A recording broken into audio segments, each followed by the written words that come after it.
할렐루야. 오늘은 우리 교회 전교인 한마음 축제 주일로 저희들 지키고 있습니다. 그래서 한마음 축제 우리 위원회에서 몇 달간 준비를 좀 해주셨는데 몸된 교회를 세우는 일에 있어서 먼저 아주 바쁜 일정 속에서도 마음 모아주셔서 감사드립니다. 기도를 얼마나 많이 하시면서 준비를 해주셨는지 날이 너무 좋죠? 거기에 너무 기도를 많이 해주셔가지고 덥기까지 한 것 같아요. 다음에는 적당히 기도해 주시기 바랍니다. 여러분, 하나님께서 주신 좋은 날입니다. 많이 참석하셔서 우리 한 공동체 한 몸임을 확인하고 나아가서 우리가 좋은 동역자 친구들로 함께 세워져가는 그런 하루가 되기를 주의 이름으로 축원합니다. 인생은 혼자 살아갈 수 없습니다. 그래서 좋은 동역자, 친구를 만나는 것이 복이라고 할 수 있겠습니다. 그래서 오늘 설교 제목처럼 내가 넘어졌을 때 붙들어 세워줄 동무가 있는 사람이 복된 사람이다라고 하는 것입니다. 동무라고 하니까 이게 뭔가 좀 북한 사람들이 쓰는 용어 같습니다만 이게 여러분 좋은 의미죠. 동무라고 하는 의미. 친하게 어울려서 사는 사람이다. 친하게 어울리는 사람이라는 뜻입니다. 여러분들에게 정말 여러분의 마음까지 다 터놓고 여러분들이 넘어졌을 때 일으켜 세워줄 우리 좋은 동무가 있습니까? 친구가 있습니까? 인생을 살면서 그런 친구 3사람만 있어도 성공한 인생이라고 그러죠. 근데 저는 보니까 그런 친구 1사람만 있어도 저는 그 사람은 실패한 인생은 아니다 생각이 됩니다. 옛날 그리스에 아주 절친이 있었습니다. 2 친구가 있었는데 어느 날 한 친구가 누명을 쓰고 억울하게 사형수가 된 거예요. 근데 이제 그 사형수의 어머니가 아주 위중하다는 소식이 전해졌습니다. 그래서 억울하게 누명을 쓰고 이제 감옥에 갇힌 이 친구가 왕에게 우리 어머니가 위독하니까 좀 가서 한번 뵙고 올 수 있도록 허락해달라고 간청을 한 것이에요. 근데 왕이 안 된다고 하는 거죠. 그때 그 사형수의 아주 절친이 있었는데 자기가 대신 감옥에 들어가 있을 테니까 친구를 좀 집에 갔다 오게 해달라고 요청을 또 했습니다. 그래서 왕이 그 요청을 좀 받아가지고 만약에 근데 내 사형수 그 친구가 돌아오지 않으면 어떡하겠냐 물었어요. 그랬더니 그 친구가 제 친구가 돌아오지 않으면 제가 기꺼이 죽겠습니다. 이렇게 이제 이야기를 했습니다. 그래서 왕이 그 친구를 대신 감옥에 가두고 사흘 있다가 내가 돌아와라. 그래서 말미를 주고 풀어줬습니다. 근데 여러분 이게 어떻게 됐겠습니까? 하루가 지나고 이틀이 지나고 사흘이 지났는데 이 나흘째 되었어요. 근데도 이 사형수 친구가 돌아오지 않는 것입니다. 마침내 사흘 말미도 지나고 사흘째 저녁에 이제 사형이 집행이 되는 것입니다. 왕이 그러는 거죠. 야, 내 친구는 너를 배신하고 돌아오지 않는 것 같은데 너는 그래도 그 친구를 믿냐? 이렇게 물었어요. 그랬더니 친구가 대답하기를 네, 저는 그래도 제 친구를 믿습니다. 아마도 지금 피치 못한 사정이 있어가지고 지금 돌아오지 못하고 있는 것 같습니다. 드디어 사형 집행 시간이 됐습니다. 교수대에 막 매달려고 할 때 저기서 그 사형수 친구가 막 뛰어오는 거예요. 뛰어 들어오면서 하는 말이 제가 이제 도착했으니까 제 친구는 좀 풀어주십시오. 그리고 쓰러졌습니다. 정신을 차리고 물은 거죠. 아니 도대체 너는 어디다 이제 돌아왔냐? 그랬더니 제가 집에 갔다 오는 길에 큰 비가 내려가지고 강물이 불어가지고 그걸 건널 수 없어가지고 제가 겨우 헤엄쳐서 이 시간에 돌아왔다고 이런 이야기를 하는 것입니다. 이야기를 듣고 왕이 어땠을까요? 여러분? 참된 우정에 감동을 받아가지고 2 사람을 풀어줬다고 합니다. 3명의 친구가 아니라 여러분 1명의 친구만 있어도 족하지 않겠습니까? 여러분에게는 그런 친구들 몇 사람이 있습니까? 오늘 함께 나눈 본문의 전도서 말씀해 보시면 왜 우리에게 친구가 필요한가, 동무가 필요한가를 아주 강조하고 있습니다. 먼저 우리에게 친구가 필요한 것은 그 친구로 인해서 우리가 넘어졌을 때 다시 일어설 수 있기 때문에 그렇습니다. 여러분, 우리가 인생길을 걷다 보면 누구나 예외 없이 넘어집니다. 어떤 분은 목사님 저는 절대로 넘어지지 않습니다. 생각하는 분이 계실지 모르겠지만 여러분 그렇지 않습니다. 다 넘어지죠. 언제 넘어지냐? 이것뿐입니다. 그때 내가 넘어졌을 때 나의 손을 붙들어줄 여러분 사랑하는 동역자, 친구, 동무가 있습니까? 오늘 10절에 말씀해 보시면 혹시 그들이 넘어지면 하나가 그 동무를 붙들어 일으키려니와 홀로 있어 넘어지고 붙들어 일으킬 자가 없는 자에게는 뭐가 있겠다고 그래요? 화가 있을 것이다. 화가 있을 것이다. 이게 뭔가요? 그 인생은 망한 인생이라는 것입니다. 내가 넘어졌을 때 붙들어줄 동역자, 동무, 친구 한 사람은 있어야 된다는 거죠. 여러분 그런 친구가 있습니까? 교회가 교회 되는 데 있어서 여러분 여러 가지 요소가 필요합니다. 교회가 교회로 세워지기 위해서는 예배가 필요하고 전도가 필요하고 교육이 필요하고 봉사가 필요하고 교제가 필요합니다. 근데 여러분 이 요소 가운데 가장 기초적인 그 요소가 뭐냐면 교제입니다. 코이노니아라고 그러는데 여러분이 코이노니아를 친목, 친교로 이렇게 번역합니다만 사실 그 이상의 의미를 가지고 있어요. 그것은 삶의 참여입니다. 어떻게 참여하는가? 삶의 참여가 무엇인가? 여러분 인생을 서로 인생길을 걸어가다가 넘어졌을 때 붙들어 일으켜주는 삶의 참여를 말합니다. 여러분 이 삶의 참여가 있는 공동체가 진정한 신앙 공동체다라고 말할 수 있을 것입니다. 근데 죄송합니다만 신앙생활을 좀 하시는 분들 가운데 이런 착각을 하시는 분들이 계세요. 예배도 잘 드리고 봉사도 열심히 하고 헌금 생활도 열심히 하니 나는 내 할 일을 다 했다. 근데 그 주변을 보면 사람이 없어요. 혼자 신앙생활 합니다. 여러분 조용히 아마 신앙생활 하고 싶어 하시는 분들이 계실지 모르겠어요. 사람들과 함께 신앙생활 하다 보니까 이런 말도 듣고 저런 말도 듣고 이런 상처도 받고 그냥 혼자 신앙생활을 해야 되겠다 이런 분들이 계실지 모르겠습니다. 충분히 그런 마음 이해가 가죠. 그럴 수 있습니다. 일시적으로는 그런 시간이 필요하기도 합니다. 근데 여러분 이런 시간들이 1년, 2년, 3년, 5년 계속된다고 하면 생각해 봐야 됩니다. 왜냐하면 그것은 진정한 신앙생활이라고 말할 수 없기 때문에 그렇죠.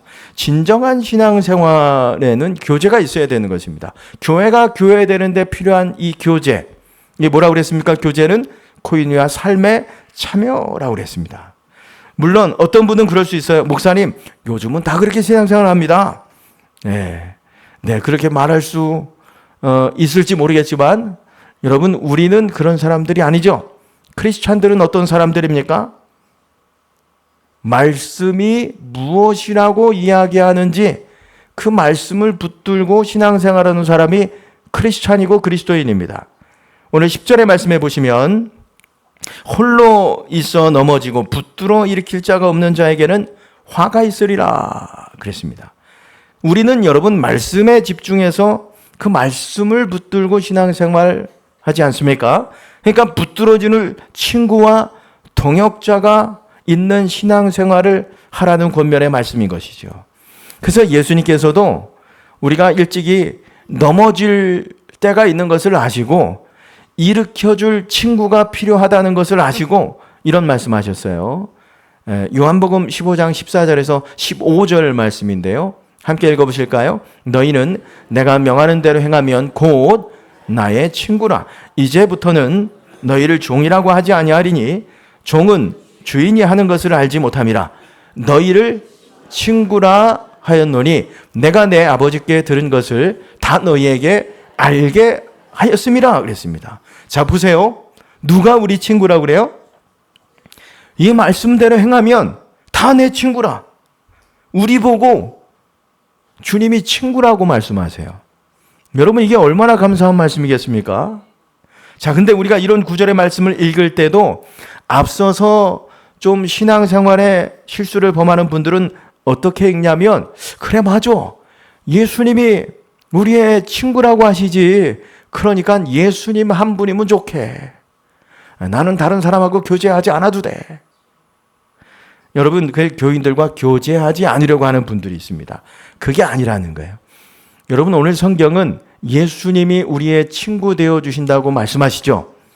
그런데도 정말 내가 넘어졌을 때 내 인생길에서 내 손을 잡아서 붙들어서 일으켜줄 그 누군가가 필요하다고 이야기합니다. 성경이 뭐라고 이야기하냐면, 또 읽어볼까요? 요한서서 1장 15절의 말씀인데, 오늘 또 신약의 본문이죠. 평강이 내게 있을지어다. 여러 친구가 내게 문안하느니라. 너는 친구들의 이름을 들어 문안하라 그랬습니다. 여러 친구가 내게 문안하니 너도 그 친구들의 이름을 들어서 문안하는 삶을 살아가라고 오늘 말씀하고 있어요. 이게 초대교회를 배경으로 한 말씀인데, 여기 초대교회는 여러분 아무나 친구라고 그러지 않습니다.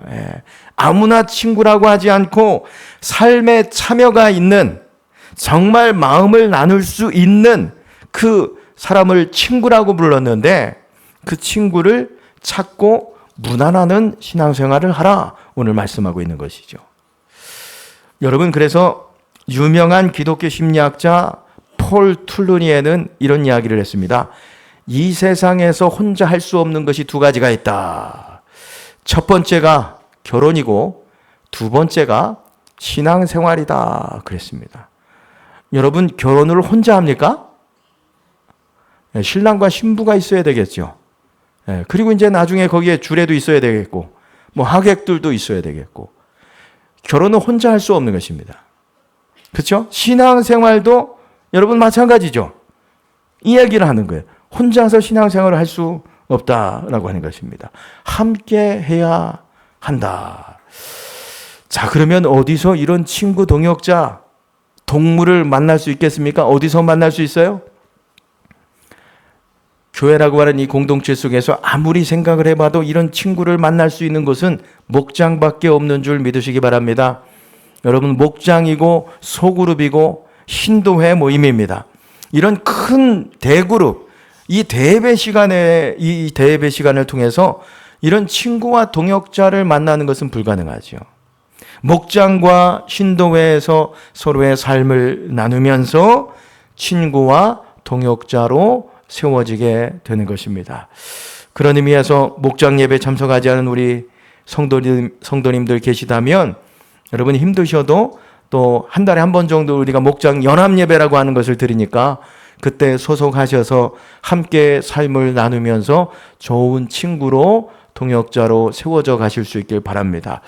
그동안 참여했다가도 또 개인적인 어떤 여러 이유들과 상황들로 참석하지 못하는 분들도 계시다면, 여러분 이 기회에 다시 또 참석해 주시기를 권면드립니다.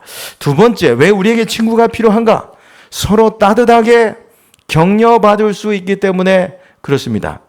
11절에 말씀해 보시면, 또 두 사람이 함께 누우면 따뜻하거니와 한 사람이면 어찌 따뜻하랴 그랬습니다. 여러분, 이 말씀의 배경은 팔레스타인 광야를 배경으로 한 말씀이에요. 광야는 어떻습니까? 광야는 낮에는 그냥 엄청난 이 태양볕으로 인해서 굉장히 뜨거운 곳이 광야이고, 밤에는 어떤가요? 해가 지고 나면 이 밤에는 뼛속까지 시리는 추위가 몰려오는 것이 바로 광야입니다. 광야. 그 당시 불문율은 광야길을 가다가도 낯선 사람, 그 누군가 한 사람을 만나는 게 그렇게 큰 복이고 위안이에요. 그 불문율로 서로 이렇게 등을 기대면서 온기를 나누면서 추위를 이겨낸 것입니다. 그래서 오늘 전도서 말씀을 좀 이렇게 읽어보시면, 한 사람보다는 두 사람이 낫다고 계속 이야기하지만, 여러분 광야길을 가다가 친구 한 사람을 만나는 것은 더 베럴 좋은 것만 아닙니다. 그 이상이죠. 광야를 가다 친구를 못 만난다, 만나지 못한다. 그럼 죽는 거예요. 저체온증으로. 그래서 여러분, 친구, 동역자를 만나는 일은 광야길에서는 생존의 필수인 것입니다. 우리도 그렇습니다. 여러분, 우리가 지나가는 이 광야와 같은 인생길 속에서 서로 따뜻한 온기를 격려받을 수 있는 온기를 나누는 그 누군가를 만나는 일은 너무나도 귀하고 복된 일인 것입니다. 굳이 우리가 성경을 이렇게 살피지 않아도 한자만 봐도 우리가 알 수 있는 거예요. 여러분, 사람 인자가 어떻습니까? 사람 인자가 이렇게 생겼잖아요. 그렇죠? 짝대기 하나하고 짝대기 하나가 서로 기대고 있잖아요. 이게 사람이라는 거예요. 서로 버팀목이 되어주도록 지음받은 존재가 인간이다라고 하는 것입니다. 아마도 여기 계신 분들 중에 9.11 테러를 다 이렇게 아마 아실 것입니다. 저도 대학원 다닐 때에 수업 듣다가 이제 이 소식을 듣게 되었는데, 여러분 아시겠지만 그날의 테러범들이 노린 곳이 무역센터만이 아니죠. 무역센터만이 아니라 미국의 어떻게 보면 군사력의 핵심이라고 할 수 있는 펜타곤하고 정치의 어떻게 보면 핵심이라고 할 수 있는 백악관을 노렸어요. 백악관을. 아시겠지만 세계무역센터하고 펜타곤은 비행기가 납치돼 가지고 거기 여러분 테러범들에 의해 공격을 당하지 않습니까?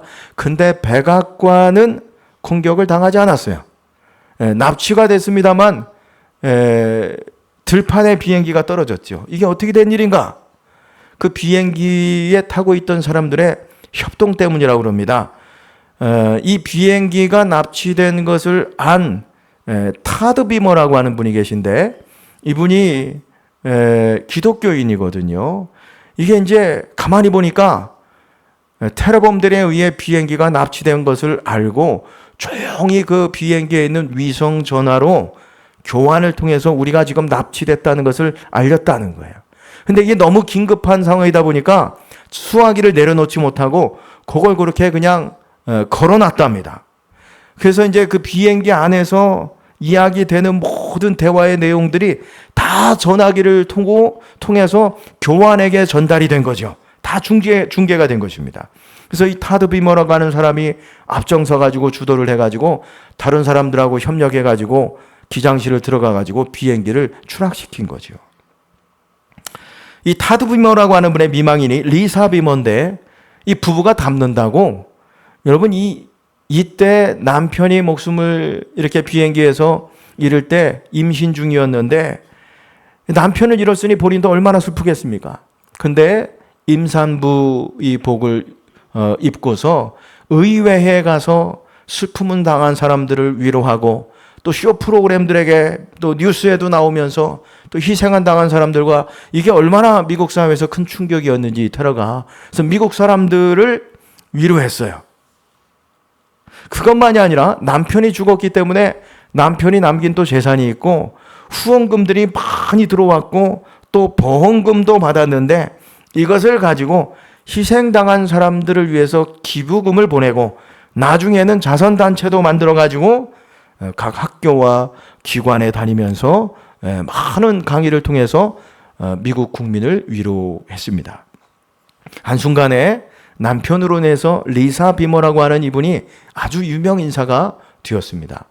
근데 어느 날 뉴스위크지에서 이 화려한 공적 생활 이면에 한 미망인으로서의 여성의 삶을 추적하는 방송을 내보냈어요. 집에 와보니까 그렇게 강의하고 다니고 사람들 위로하고 다녔지만 집에 와보면 남편의 모습은 보이지 않는 거죠. 텅 빈 그 집에 아이들이 3명이었는데 새 아이들을 키우다 보면 얼마나 힘든 일이 많겠습니까?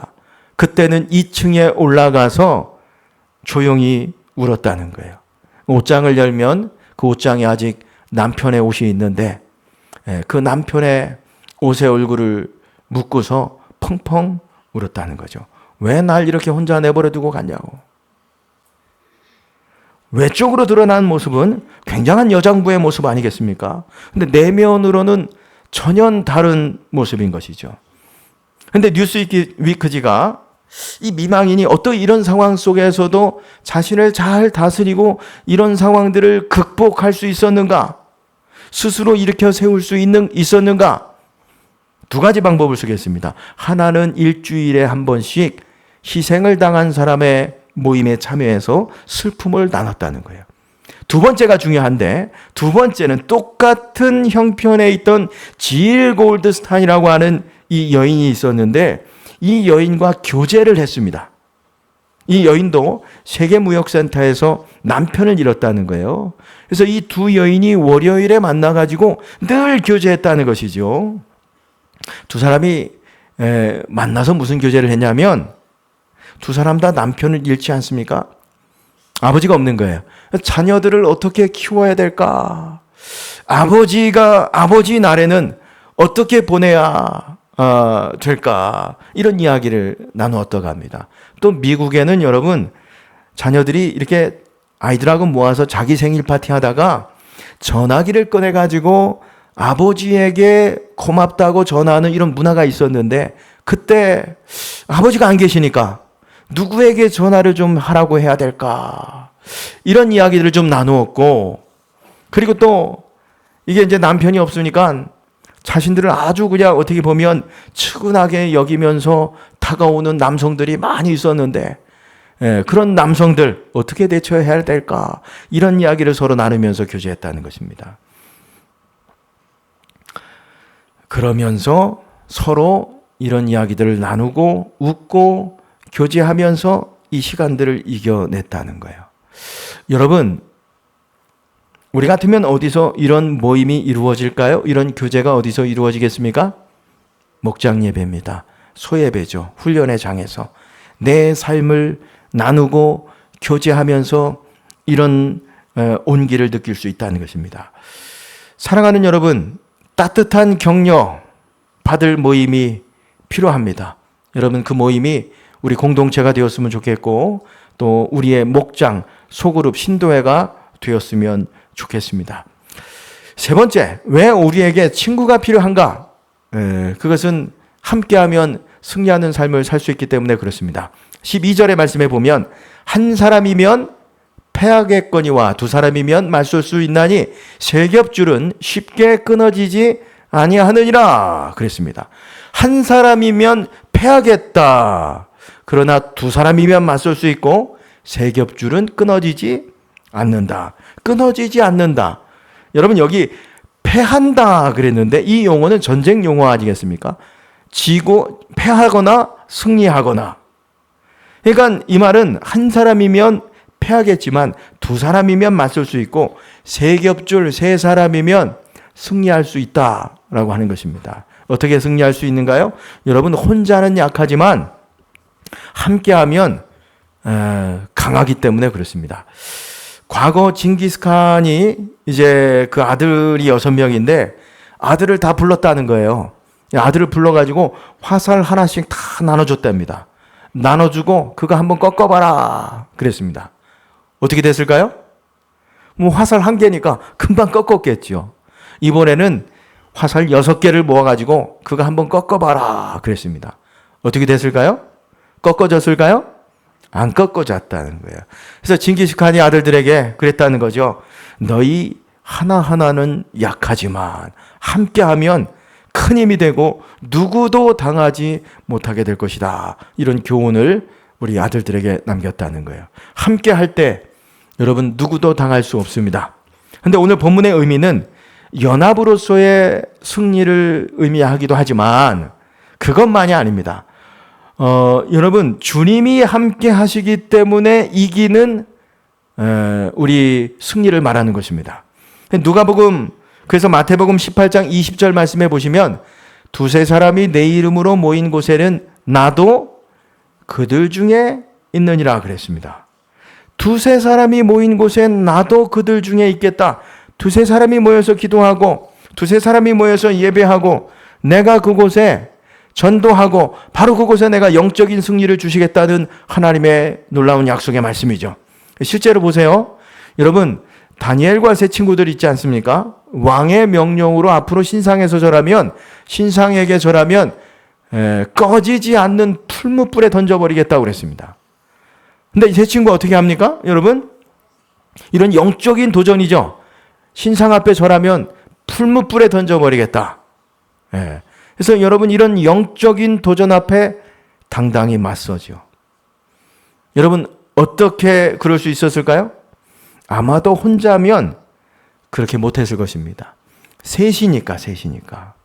사드락과 메삭과 아벳느고와 함께 하니까. 그래서 여러분, 신상에게 절하지 않아서 결국에는 풀무불에 던져지게 되는데 어떤 일이 벌어집니까? 두세 사람이 모인 곳에 내가 함께 하겠다고 그랬잖아요. 여러분, 주님이 이 다니엘과 세 친구들과 함께 하셔서 그들을 보호하시고 어떻게 보면 이 영적 전쟁에서 승리하게 하시는 모습을 볼 수 있어요. 정말 그런가? 주님이 함께 하셨는가? 다니엘서 3장 25절의 말씀 읽어보실까요? 왕이 또 말하여 이르되 내가 보니 결박되지 아니한 내 사람이 불 가운데로 다니는데 상하지도 아니하였고 그 넷째의 모양은 신들의 아들 같도다 하고 그랬습니다. 분명히 세 친구들이 던져졌단 말입니다. 근데 가만히 보니까 상하지도 않는 넷째 모양이 보였는데 그 넷째 모양이 누구 같대요? 신들의 아들 같다. 여러분, 누굴까요? 구약의 학자들은 구약에 현현한 예수 그리스도가 그들과 함께 하시면서 그들을 지키시고, 결국엔 보세요. 세 친구들이 주님을 향해서, 주를 위해서 하나님을 향해서 마음을 합쳤습니다. 했더니 주님이 함께 하셔서 이 영적 전쟁에서 승리하게 하시는 것이죠. 그래서 아시겠지만 여러분, 이렇게 풀무불에서 나오고 난 다음에 내가 믿는 신이 참신이다 그러면서 인정하고 온 나라에 여호와 하나님을 공포합니다. 사랑하는 성도 여러분, 우리 성도들이 연합하고 하나 되면 누가 함께 해주세요? 예수님이 함께 하십니다. 주님이 함께 하십니다. 그래서 우리로 하여금 영적인 싸움에서 승리할 수 있도록 하시죠. 앞서 말씀드렸지만 두 미망인 리사 비머와 질 골드스탄이라고 하는 이 여인이 남편을 잃고 상처받았던 여인인데 두 사람이 함께 산책도 하고 공원도 가고 교제도 하면서 이 어려움을 함께 극복해내었죠. 자, 근데 이 질 골드스탄이라고 하는 이 여인은 그리스도인이 아닙니다. 유대인입니다. 유대인이지만 리사 비머라고 하는 이 기독교인에게 마음문을 열었고, 그리고 함께 기도회에 동참한 것이죠. 그리고 성경 공부하면서 하나님에 대해서도 말씀을 나누었다는 것입니다. 그러니까 지금 리사 비머는 우리식으로 이야기하면 뭐 하는 겁니까? 어떤 모임에 초청을 한 거예요? 목장에 초청한 거죠. 목장에 초청해서 같은 형편이니까 우리 삶을 위해서 기도하자, 가정을 위해서 기도하자, 자녀들 위해서 기도하자, 그러면서 교제한 거예요. 그래서 여러분, 뉴스위키즈가 내린 결론은 무엇이냐면 어떻게 그녀가 이 비극적인 상황을 극복할 수 있었는가? 결론은 하나입니다. 신앙 공동체다. 여러분, 어떤 삶의 굴곡에서도 승리하는 삶을 살아가기를 원하십니까? 좋은 동역자, 친구와 함께 하시길 바랍니다. 삼겹줄은 여러분 끊어지지 않습니다. 말씀 마치겠습니다. 글렌 와그너 목사님이 이런 이야기를 했습니다. 사단은 견고한 연합 가운데 있는 성도는 쉽게 공격하지 못한다. 그러나 홀로 고립된 성도는 쉽게 공격하고 넘어뜨린다. 그랬습니다. 여러분, 고립된 성도가 아니라 연합하면서 좋은 동역자, 동무, 친구들 되어서 사탄의 공격도 막아내고 여러분 승리하는 삶을 살아가게 되시기를 주님의 이름으로 축원합니다. 그래서 오늘이 그런 기회죠. 우리 각 목장과 신도의 어린이부, 중고등부, 청년부까지 다 이렇게 우리 전교인이 참여하게 될 텐데 이 하루가 여러분 이 축제에 참여하셔서 우리가 한 가족됨을 확인하고 또 교제하면서 좋은 동역자, 친구로서 확인되고 세워지는 복된 날 되시기를 주님의 이름으로 축원합니다.